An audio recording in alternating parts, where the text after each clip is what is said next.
Steps to getting patience, my friend. What are the steps to getting patience? Well, think about it. The purpose of patience. What is the purpose of patience? Is it to deal with situations on an easier basis? What are the patient abilities? In one word, it comes down to happiness. Better relationships, more success, well worth the effort, I'd say, but effort, indeed, it takes. Nothing comes for nothing. We can all work to develop more patience. An important idea here is developing patience is just that, developing a skill. We aren't born with it. We have to nurture and grow with it. Think of a hungry infant shrieking with all its red face, rigid body, impatient demand for satisfaction. After all, we can't just sit down at a piano and play it without ever learning to play and practicing, practicing, and practicing. That practicing includes paying attention to when we are not patient, being kind to ourselves for not being perfect already, and changing the automatic, judgmental, critical thoughts and feelings. Most people who are patience professionals recommend that we train ourselves to work with little pains and irritations so that when we get the big ones, we have developed the patience we need for adversity to bring it up a notch. Many patients train themselves to be experiences of bites, stings, rashes, heat and cold, rain, waiting in line, driving in traffic, and things that may aggravate you that I maybe didn't mention. But they are all, I repeat, they are all bearable. 4 steps to working with patience. Step number 1 is understanding the addictive nature of anger, irritation, and outrage. As evolving humans, we are still constructed with our old brain that protects our physical and our emotional survival. On the emotional survival side, we want our way to get ahead, to achieve, to look good. It's not a bad thing. It's just an evolutionary, older part of our brain that our newer midbrain and neocortex has. Let's just face it, the urge to protect ourselves and what we deem valuable is absolutely addictive. Just try and not act on your urge and you'll see what I mean. Act with your conscience. A friend who served in Vietnam mentioned to me how soldiers in foxholes could not smack mosquitoes on their arms. The slapping sound would give their location away, therefore they are in danger. In that example, there is at least 2 opposing pulls for survival at play, and the soldier chooses life over instant gratification of comfort. So the first step in growing patience is to get in touch with the addictive quality of the opposite of patient: anger, irritation, blaming, shaming. Usually it starts with a slight discomfort and tensing in the stomach area that goes along with the interpretation that things are not going our way. Then the storyline of thoughts appear. I have never seen such incompetence. How could they not realize? Did they do that on purpose? Or are they just ignorant? Blah, blah, blah, blah. No, the rants. We all have them, and we can all go and grow beyond them.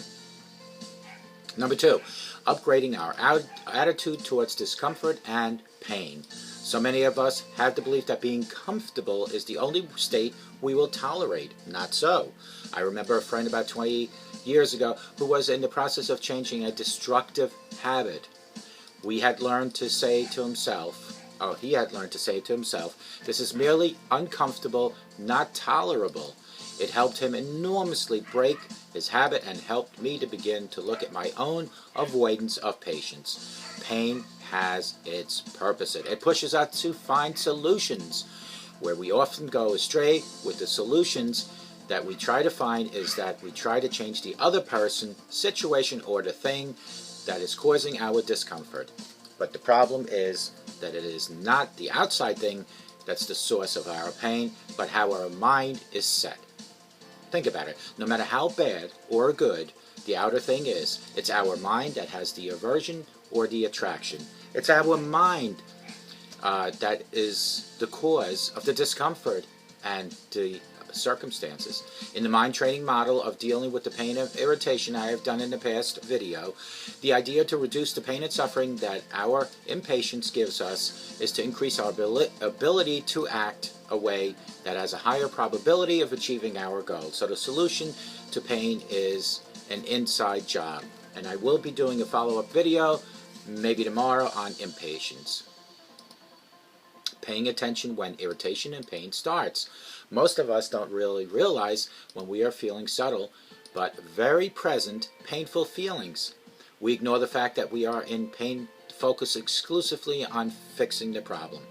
But to really care for ourselves, we can ask ourselves if being irritated brings us the comfort other than the comfort or the familiar routine. Get curious about what's actually happening in the moments inside you. I know for myself that when I'm critical and impatient with anyone, including myself, it really hurts more than anything else in the world. Focusing on what actually happens inside you can notice the dread of the not wanting what's happening, the resistance. Self-talk. The main thing here is to stop the story. Just stop the story. And as we get more and more practice attending to the vulnerability inside without fueling it with our story about how wrong it all is, how wrong they are, how wrong we are, the feeling can pass through a mere seconds. As an example, listen to this. A client once reported that she was hurt by her husband and had seemed to forget her birthday, which happens to all of us. When he left for work, she started recounting all the ways that in their relationship he had not met her needs. Then went on to shaming herself for being so weak as to marry him. She woke up and realized, oh, I'm just disappointed. That's natural. But he's a good man and I know he loves me. She was astounded at the internal peace that showed up when she just dropped the story and just ended it. When, not if, you find yourself impatient, irritated with yourself, you can remind yourself that you are growing and that, sure, this is understandable, this is what happens when I am bothered. You can say to yourself, it's true, I don't like this, this is uncomfortable, but I can tolerate it. And I can be tolerant of my own flaws. Wow, just imagine how it would feel if we never felt rushed or hurt by another's impatience. And how it would feel if we were never, well, almost never irritated or impatient with someone, either someone else or ourselves. What would it be like? Is it worth practicing patience? Think about it. Is it worth the patience that we have? 4 reasons to stay.